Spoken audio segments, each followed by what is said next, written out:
Pemirsa, Kapolres Tabes Palembang ungkap hasil olah TKP penemuan jenazah seorang perempuan bernama Anti Puspitasari di kamar Hotel Landosis. Sepeda motor dan handphone korban hilang. Saat ini pihak kepolisian melakukan pengejaran terhadap pelaku yang sudah diketahui identitasnya.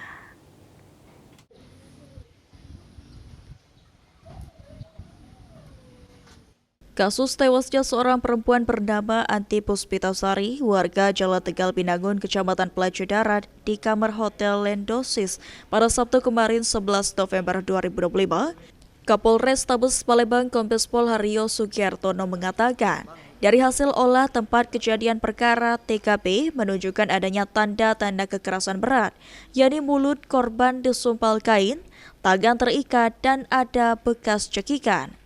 Selain itu, barang berharga milik korban seperti sepeda motor dan handphone korban hilang di lokasi yang diduga dibawa oleh pelaku yang merupakan orang terdekat korban.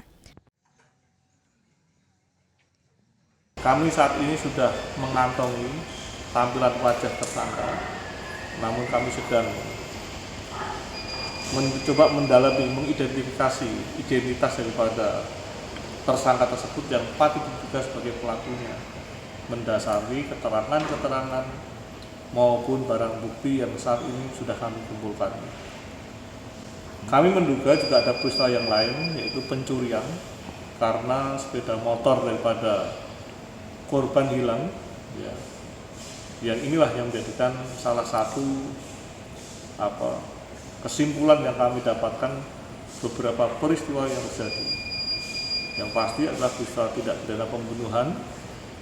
Yang kedua, adanya pencurian kendaraan, adanya penganiayaan yang kekerasan, dan patut diduga adanya tindakan seksual. Saat ini Satreskrim Polres Tabes Palembang masih melakukan pendalaman kasus dan memburu pelaku yang identitasnya sudah mulai terkuak berdasarkan hasil rekaman kamera CCTV. Heru Wahyudi, PAL TV.